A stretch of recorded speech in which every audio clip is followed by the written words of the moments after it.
કાચા લીલા વટાણાની અંદર દહીં નાખી શેકીને આટલી સરસ મજાની ટેસ્ટી લાજવાબ રેસીપી બની શકે છે.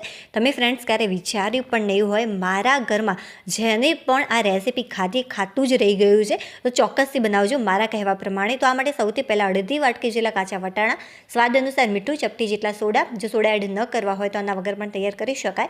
હવે 1 ગ્લાસ જેટલું પાણી એડ કરી અને સારી રીતે વટાણાને બાફી લેવાના. હવે બીજા બાઉલની અંદર અડધી વાટકી જેટલા ફરીથી મેં કાચા વટાણા લીધા છે. તેની અંદર થોડુંક આદું એડ કરીશું. તો 3 નાના ટુકડા આદુના, 7 થી 8 કળી લસણની, અડધી વાટકી જેટલી કોથમીર એડ કરી છે અને ત્યારબાદ એડ કરીશું પાવ વાટકી જેટલું દહીં. જે માપ છે એકદમ પરફેક્ટ છે. જો 1-2 ચમચી વધારે કે ઓછું હશે તો એનાથી કંઈ જ ફરક નહીં પડે. 2 ચમચી જેટલી ડુંગળી અને 1 ચમચી જેટલો ચણાનો લોટ એડ કરીશું. મિક્સર જારની અંદર લઈ થોડુંક આની અંદર પાણી એડ કરીશું. તો અડધી વાટકી ભરીને મેં પાણી લીધું છે.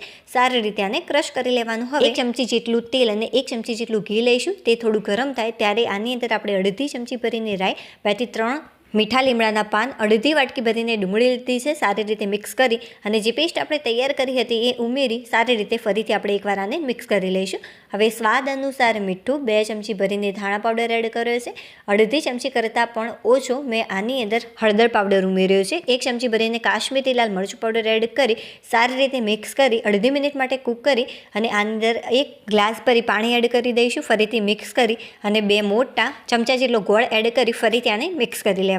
હવે જે ગેસની ફ્લેમ છે ફાસ્ટ રાખીશું. ગોળ સારી રીતે ઓગળે ત્યારે જે વટાણા આપણે બાફ્યા હતા એ આની અંદર ઉમેરી દઈશું. હવે ઉપરથી થોડી કોથમીર એડ કરીશું. ફરીથી મિક્સ કરી લઈશું. તો ફ્રેન્ડ્સ, ફાઇનલી સરસ મજાની એકદમ ચટાકેદાર, ગળપણ, ખટાશ અને તીખાશથી ભરપૂર ખૂબ જ સ્વાદિષ્ટ એવી વટાણાની કઢી તૈયાર છે. ચાલો ભાઈ, ફટાફટ હું આનો ટેસ્ટ કરી તમને સાચી માહિતી આપું કે મને આ રેસીપી કેવી લાગી.